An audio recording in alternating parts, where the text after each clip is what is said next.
Auto system लगाया हुआ इन्होंने। अब ये जरा ऑटो सिस्टम हम आपको दिखाते हैं, हटाना। ये देखो ऑटो सिस्टम।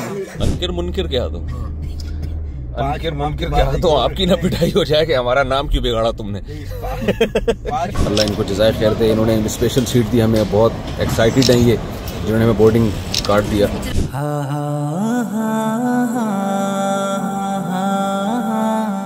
भाई हम लोग जापान में हैं। जापान आपको पता है टेक्नोलॉजी वाला मुल्क है, तो ये इन्होंने हमारे पेशावर वाले भाइयों ने जो है ना, कैसी जबरदस्त टेक्नोलॉजी। ये देखो ऑटोमेटिक दरवाजा ये खुलता हाथ से ऑटोमेटिक बंद होता है। ऑटो सिस्टम लगाया हुआ इन्होंने। अब ये जरा ऑटो सिस्टम हम आपको दिखाते हैं, हटाना। ये देखो ऑटो सिस्टम, और खोलो खोलो दरवाजा। ये ऑटो सिस्टम देखो आप, ये है जापान की टेक्नोलॉजी। मैं हैरान हो रहा था, दरवाजा खुलता हमारे हाथ से, बंद खुद क्यों होता है। तो इन्होंने ये टेक्नोलॉजी लगाई हुई है, ये पाकिस्तानियों का की टेक्नोलॉजी। सिराजुल हक साहब ने भी अपने घर पे लगाया हुआ। अच्छा अच्छा, जबरदस्त मोटर लगी हुई है, कैसा भी देगा। मैं हैरान हो रहा था यार, ये खुलता हाथ से, बंद खुद ही होता है यार। टेक्नोलॉजी है। ये देखो देसी सिस्टम। ये बाहर आपको, अंदर मैंने टेक्नोलॉजी दिखाई है, इधर ये हीटर। ये जापान में पेशावर का माहौल बनाया हुआ है, बिल्कुल जबरदस्त। ये सर्दी से बचने के लिए। कितने मन लकड़ी जली है इसमें पता नहीं, मन तो नहीं, किलो होगी। 2-3 मन तो आज। ओहो 2-3 मन। लेकिन भाई इस आग का अपना मजा है, इसकी जो गर्मी है ना, हीटर से ज्यादा मजा है इसकी। देखो भाई यहाँ बाहर बैठने के लिए इन्होंने माहौल बनाया हुआ है, माशाल्लाह माशाल्लाह माशाल्लाह। ये है जी जापानियों का कब्रिस्तान। चलें चलें चलें आगे चलें। ये जला के ना राख बना के हड्डियाँ। हाँ अच्छा, कब्रों पे शराब भी रखी हुई होती है। जो बंदा जिस चीज का शौकीन है उसके फैमिली वाले वो चीज रख लेते हैं। हाँ वो चीज उधर जो गाने का हो, जो शराब हो, जो गाने बजाने को, वो चीज रख लेते हैं। एक कब्र में पूरा खानदान इनका जो है और राख खाते हैं जी। अब आप जरा बताएं जल्दी गाड़ी चलाते हुए कि ये लोग ऐसा करते हैं, कब्रिस्तान ये जो जब कोई मर जाता है ना, तो उसको सारे लवाहिकीन उसके जमा हो जाते हैं और फिर ओवन में उसकी लाश को डाला जाता है। आधा घंटा उसको जलाया जाता है। आधे घंटे के बाद वो लाश निकलती है, वो जल के राख बन चुकी होती है, हड्डियां टूट चुकी होती है। भट्टी हाँ, बहुत बड़ी भट्टी होती है। फिर वो जितने भी रिश्तेदार हैं ना, दाएं बाएं खड़े होकर एक ब्लैक ड्रेस में किस किस्म का इंस्ट्रूमेंट होता है, जैसे हम आपने होटलों में देखा होगा ना, वो उसको क्या बोलते हैं, चिमटा। चिमटों से नहीं जैसे उठाते चीजें, बोटियां उठा उठा के हमारे सामने रखते हैं, तो ऐसे ये लोग चिमटों से फिर उसकी हड्डियां उठा उठा के छोटे से डब्बे में इस तरह रखते हैं। छोटे से डब्बे में रखते हैं। पहले राख डाल देते हैं, मुर्दे की जो मैयत की राख होती है, फिर वो हड्डियां बड़े तमीज से उठा के उसको तोड़ के वो एक एक हड्डी उसमें रखते हैं डब्बे में। फिर वो डब्बे को कर देते हैं पैक। पैक करने के बाद वो लवाहिकीन के हवाले करते हैं कि अब आप जो करना है। तो वो लवाहिकीन ये करते हैं कि छोटी सी इन्होंने कब्र ली होती है, क्योंकि कब्र यहाँ बहुत महंगी है। बताएं क्या रेट चल रहे हैं कब्र के? ये 200 से 300 मन तक होता है। कुछ मन का मतलब लोगों को नहीं पता ना। मन का मतलब 200 मन से 20 लाख यानी पाकिस्तानी 40 लाख। 20 लाख की एक कब्र है, 20 लाख 40 लाख। तो अब ये लोग फैमिली कब्र लेते हैं। फैमिलियां भी छोटी सी होती हैं, तो फैमिली कब्र ले ली। उस कब्र के अंदर क्या किया, एक छोटा सा गड़ा होता है और उसमें राख डालते हैं। अब उसमें वो राख के डब्बे लाके रखना शुरू कर देते हैं। ये दादी की राख है, ये नानी की है, ये चाची की है, ये खाला की है, ये बेटे की है, ये वाइफ की है, ये हस्बैंड की है। और उसको फिर वो यही कब्र जो है ना, वो खुलती रहती है जब भी कोई नई मैयत आती है। इसको उठाते हैं, इसका बाकायदा सिटी ऑफिस जिसे कहते हैं ना, हाँ, नानी के नाज़िम आला और डीसी का दफ्तर जिसे कहते हैं जी, तो उसमें बाकायदा टीवी लगा होता है ना, उसमें ये कब्रों वाले इश्तिहार भी चलते हैं। क्या इश्तिहार चलता है उसमें? कब्र डमी दिखाते हैं कि अगर आपने यहाँ से ये चीज खरीदी कब्र के लिए तो मुकम्मल इश्तिहार, और उसके साथ वो मुख्तलिफ चीजें यानी कि गिटार वगैरह है ना। हाँ, ये गिटार मैयत को जो चीज पसंद होती है वो कब्र पे रखी जाती है। शराब रखी जाती है कब्र पे और मौसीकी के आलात रखे जाते हैं। पैसे भी रख जाते हैं। पैसे तो पैसे उठाता नहीं है कोई। नहीं वो कितने ज्यादा तो रखता नहीं है। 550 50 येन, 100 येन, 500 येन, 1000 येन, इस तरह। जी जी जी जी।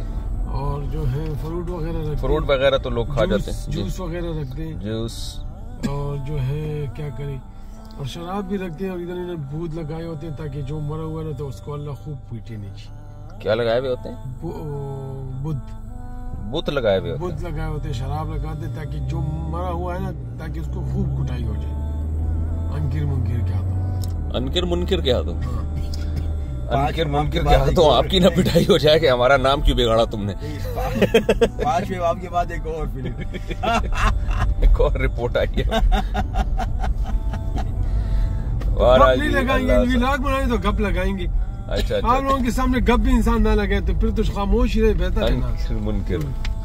अच्छा तो खैर जी, ये आपको हमने कब्रिस्तान की रिपोर्ट पेश की है। मेरा इरादा था बाकायदा कब्रिस्तान जाके तमीज से व्लॉग बनाने का, लेकिन हमें फुर्सत ही नहीं मिली। यहाँ सर खुजाने की फुर्सत नहीं मिली है जापान में हमें। इतने बयानात किसी एक सफर में कभी नहीं हुए मेरे जितने इरशाद भाई ने मुझे नचोड़ लिया। इरशाद भाई ने आपको नहीं मैंने यहाँ 9 दिन गुजारे हैं और 13 बयानात किए हैं। 9 दिन में 13 बयान, और एक एक बयान 2-2 1.5 घंटे का। इरशाद भाई ने खुद भी बहुत ज्यादा थकाया अपने आप को, खुद तो मुझसे भी ज्यादा थकाया। इरशाद भाई की हालत ये है ना, इरशाद भाई की हालत कि पुश्तो की एक फिल्म थी, मैं बच्चा था तो उसमें एक गाना था, एक यो तरफ था डांग दे बल तरफ था पड़ांग दे। मैं एक तरफ यानी कि डांग डंडा है, दूसरी तरफ शेर है। अच्छा। बीच में इरशाद है, क्योंकि अच्छा। अगर बयान रखता हूँ तो आप डांटते, ज्यादा बयानात हो गए। अगर ना रखता तो लोग परेशान। अच्छा अच्छा अच्छा। तो दोनों तरफ से इरशाद की कुटाई हो रही थी। जी भाई, इरशाद भाई ने बहुत टफ टाइम गुजारा है इन दिनों में, और मुझे भी टफ टाइम गुजरवाया है, लेकिन मेरा तो फिर भी बनता है। लेकिन इरशाद भाई ने बहुत मुझे टफ टाइम गुजरवाया इस सेंस में कि मुलाकातें और बयानात बहुत ज्यादा करवाए हैं, मसाइल सवाल जवाब के सिलसिले इस तरह से। अल्लाह लोगों को जो लेकिन अल्लाह ताला ये टूटी फूटी खिदमत कबूल करे। और खुद ज्यादा थके हैं ये, बस आपसे ये हर एक को निमटना, इतने फोन आ रहे हैं। आपसे ये दरखास्त है कि लोगों को मैसेज दे कि मुझसे ज्यादा लोग खफा होंगे, कम खुश होंगे, ताकि भाई इरशाद भाई ने कहा था मुफ्ती साहब जाते हुए एक मैसेज दे दें। वो तो मेरे मोबाइल से मैं शेयर करूंगा आपके। हाँ। आपने व्लॉग से भी करें, मैं अपने मोबाइल से। कि भाई एक और कब्रिस्तान आया, देखो बस चलाते रहे आप, रुके नहीं यहाँ हमें देर हो रही है। एयरपोर्ट वो देखो मुर्दे ये नहीं भागते, इनको जकड़ लिया गया है। अल्लाह जो है ना हम सब पर रहम फरमाए। और ये लोग जो मुर्दा कहीं नहीं जाता भाई, मुर्दा तबाह, हालात जितने मर्जी खराब हो जाएं, मुर्दा ना जापान छोड़ के भागेगा ना पाकिस्तान छोड़ के भागेगा। वो सामने जो है ना वो मुर्दे की हालत तो उससे भी खराब होती जब इंसान नींद में हो, और उसको जो है ना वो भागने की कोशिश करते हैं, वो नहीं भागता, उसके पीछे कोई चीज लगी होती है। मुर्दा अब कब्र से निकल के नहीं भाग सकता, चाहे कितनी मर्जी महंगाई हो, मुल्क के कैसे हालात हो।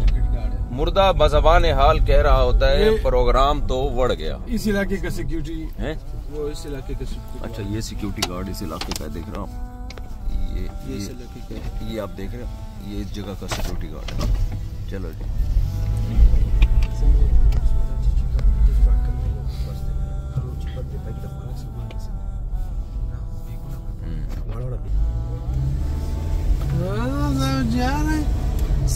ज़रोकार हम भी जा रहा है मौलाना साहब। We are going back.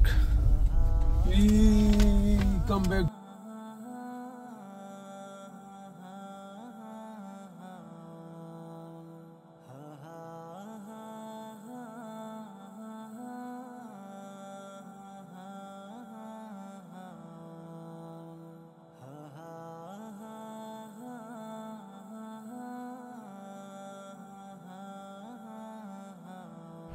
भाई इन्होंने हमें बहुत इज्जत दी है। इन्होंने चैनल देखा मेरा, मुफ्ती तारिक मसूद स्पीचेस, ये अल्लाह इनको जज़ाए खैर दे। इन्होंने स्पेशल सीट दी हमें, बहुत एक्साइटेड हैं ये, जिन्होंने हमें बोर्डिंग कार्ड दिया। तो इन्होंने कहा मैं आपका चैनल देखूंगी, विज़िट करूंगी। तो बहुत अच्छा इन्होंने हमारे साथ सलूक किया और स्पेशल सीट दी हमें। हमने जापान में बहुत अच्छा टाइम गुजारा इरशाद भाई के साथ। अल्लाह इरशाद भाई को जज़ाए खैर दे। सब साथियों से मिलवाया इन्होंने, बहुत अच्छे साथी थे। सबको मेरी तरफ से बहुत सबका बहुत शुक्रिया। जितने भी जापान में यहाँ मेज़बान लोग जिन्होंने मेरी मेज़बानी की, मुझसे मोहब्बत से मिले, दिल से सबके लिए दुआ गो हूँ। बहुत मज़ा आया यहाँ पे। यहाँ बयानात भी बहुत से, कितने किसी सफ़र में बयानात नहीं हुए मेरे जितने यहाँ बयानात हुए हैं, और बड़े लंबे लंबे बयानात हुए। लोगों में बहुत ज़्यादा अच्छा जज्बा था। अब मैं जा रहा हूँ ऑस्ट्रेलिया। आज हमारी फ़्लाइट है ऑस्ट्रेलिया की, और कमाल की बात यह है कि तकरीबन 10 घंटे कराची से ये जापान टोक्यो है, 11 घंटे आप समझ लें। मेरा ख्याल ये था कि यहाँ से ऑस्ट्रेलिया करीब है, मैप में तो ऐसे नज़र आ रहा है करीब है, लेकिन वो फ्लाइट आपने नहीं, लेकिन नहीं, वो फिर भी 10 घंटे की फ़्लाइट तो 8 घंटे की, 10 घंटे है तकरीबन। और कनेक्टेड फ़्लाइट से हमें 13 घंटे लगेंगे ऑस्ट्रेलिया पहुँचने में। ऑस्ट्रेलिया के बारे में दिलचस्प बात ये है, तो इक्वेटर के बिल्कुल अपोजिट साइड, दूसरी जानिब है, तो वहाँ का मौसम बिल्कुल चेंज है। सलीम भाई काइंडली सलीम भाई है, मुझे ऑस्ट्रेलिया से लेने के लिए आए थे। पहला सफ़र भी मेरा सलीम भाई की इनविटेशन पे हुआ था, दूसरा सफ़र भी सलीम भाई की इनविटेशन पे, और सलीम भाई जापान आए 13 घंटे सफ़र करके यहाँ मुझे रिसीव करने के लिए अल्हम्दुलिल्लाह हमारे साथ। तो मौलाना फजल अमीन साहब ने भी बहुत अच्छा टाइम गुजारा हमारे साथ, अल्लाह जज़ाए खैर दे इनको। तो ऑस्ट्रेलिया की दिलचस्प बात यह है कि वहाँ बिल्कुल अपोजिट मौसम है। यहाँ शदीद सर्दी थी ऑस्ट्रेलिया, अब दिन छोटा है, रातें बड़ी हैं। यहाँ 3:45 बजे मगरिब हो रही है, और वहाँ तकरीबन 4:30 पौने 5 बजे मगरिब हो रही है यहाँ पे। इतना छोटा दिन, और वहाँ बिल्कुल अपोजिट अभी दिन होगा। वहाँ की मगरिब कब हो रही है? ऑलमोस्ट 9:15 बजे, 9:15 बजे मगरिब हो रही है। उफ, इतना लंबा दिन। और फजर 6 बजे तकरीबन फजर का टाइम ख़त्म हो रहा है 5:40 और 5:40 पे सूरज निकल रहा है ऑस्ट्रेलिया में। 5:40 पे सूरज निकल रहा है, 9:15 बजे सूरज गुरूब हो रहा है। इतना लंबा दिन, और यहाँ बिल्कुल उसके अपोजिट था, बहुत छोटा दिन। यहाँ शदीद सर्दी थी, बहुत सारे इलाकों में बर्फ़ पड़ी हुई थी, और वहाँ पर शदीद गर्मी चल रही है। तो ये मेरा ज़िंदगी का पहला तजर्बा है कि मैं एक ऐसे कंट्री से ट्रैवल करके, इस सेंस में पहला तजर्बा है कि पहले मैं ऑस्ट्रेलिया तो जा चुका हूँ, लेकिन इतने ठंडे तरीन इलाके से बिल्कुल गर्म तरीन इलाके की तरफ जाना पॉजिटिव हो गया। अच्छा, दोनों इंतहाई ईस्ट में है, ऑस्ट्रेलिया भी इंतहाई ईस्ट में है और जापान भी। वैसे तो ज़मीन में जो रूए ज़मीन पे सबसे पहले जो सूरज तुलू होता है वो न्यूजीलैंड में होता है, उसके बाद जापान में, लेकिन थोड़ा सा फ़र्क है। ऑस्ट्रेलिया भी उसी में दाखिल है। तो इंतहाई वेस्ट की तरफ भी जा चुका हूँ, अब इंतहाई ईस्ट की तरफ, और इंतहाई जो ईस्ट है उसमें 2 कंट्री हैं, ऑस्ट्रेलिया और जापान। न्यूजीलैंड भी है, वो बिल्कुल ऑस्ट्रेलिया के साथ ही है। तो इंशाल्लाह ऑस्ट्रेलिया में बयानात का सिलसिला भी है, वहाँ कोई अचंभे की चीज़ देखने को मिली तो इंशाल्लाह वो व्लॉगिंग में भी लेकर आएंगे। और इरशाद भाई का फिर बहुत शुक्रिया, इन्होंने हमारा बहुत इकराम किया, बहुत टाइम दिया। सबसे बड़ी बात होता है टाइम देना, कि किसी के साथ आप अपने सारी मसरूफियात को आगे पीछे करके टाइम देते हैं, तो टाइम इन्होंने हमें बहुत ख़ानदानी दिया। अल्लाह ताला बहुत जज़ाए खैर दे। जज़ाकुमुल्लाह। अस्सलाम वालेकुम।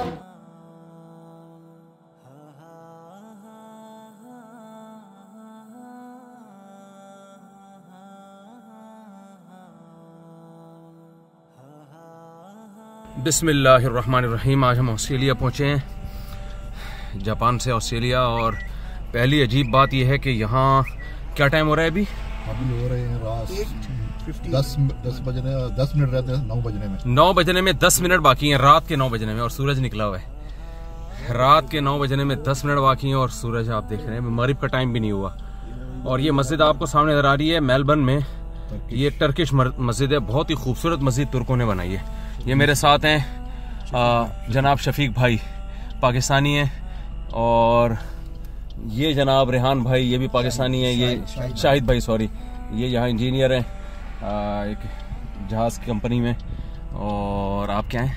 मैं सर एजुकेशन डिपार्टमेंट में। एजुकेशन डिपार्टमेंट क्या है आप उसमें? आईटी में। आईटी में है, आईटी मैनेजर। और पीछे वही बैठे हैं सलीम भाई, जिनको मैं बार बार ज़ियारत करा चुका हूँ। और ये मैं कैमरामैन जो है मैं हूँ। ये तुर्किश मस्जिद हम आपको दिखाते हैं, चलें आगे। यहाँ मगरिब की नमाज़ पढ़ेंगे इंशाअल्लाह। मोज़े के बगैर दाखिला नहीं देते। अच्छा, यहाँ अजीब बात यह है कि सॉक्स के बगैर आपको मस्जिद में घुसने नहीं देते, खास तौर पर टर्किश मॉस्क। हाँ, टर्किश मॉस्क में ना, तुर्की लोग भी बहुत सफाई पसंद होते हैं। तो और इसके साथ इस्लामिक स्कूल भी है सर। अच्छा, पीछे जो है ना सर, इसके साथ पीछे इन्होंने इस्लामिक स्कूल भी बनाया हुआ है। तो यहाँ आपको मस्जिद में विदाउट सॉक्स अलाउ नहीं है। इसका फलसफा क्या है, अगर नंगे पाँव जाएंगे तो क्या होगा? वो ये कहते हैं कि यहाँ पे अगर जो है ना लोग गंदे पाँव आते हैं और उनकी कुछ लोगों के ऊपर ना खारिश होती है, अच्छा, उसकी वजह से वो कारपेट गंदा हो जाता है। तो दूसरा ये है कि लोग गीले पाँव लेके आते हैं ना, तो उसकी वजह से भी जरासीम वगैरह इस तरह की चीजें होती हैं। वो ये कहते हैं कि आप पहले पाँव को पुश करें और उसके बाद फिर उसके सॉक्स पहने और फिर मस्जिद में आए। ओहो, काफी ज्यादा हो गया। चलो खैर। अच्छा, तो सॉक्स में भी तो जरासीम होते हैं बाज़ लोगों के, वो गंदे। लॉजिक नहीं है ना, बस क्या करें हमारे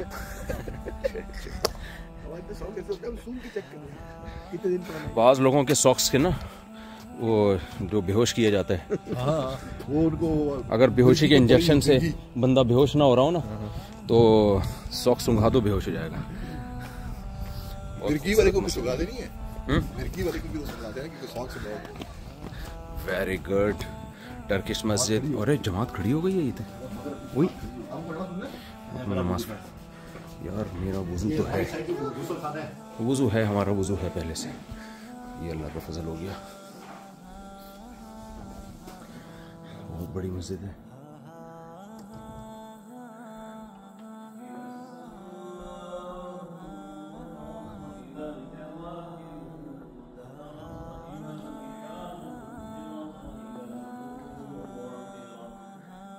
बेहतरीन मस्जिद है माशाल्लाह, बहुत जबरदस्त मस्जिद है।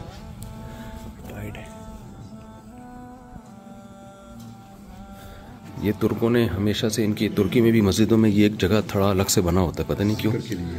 अच्छा अच्छा।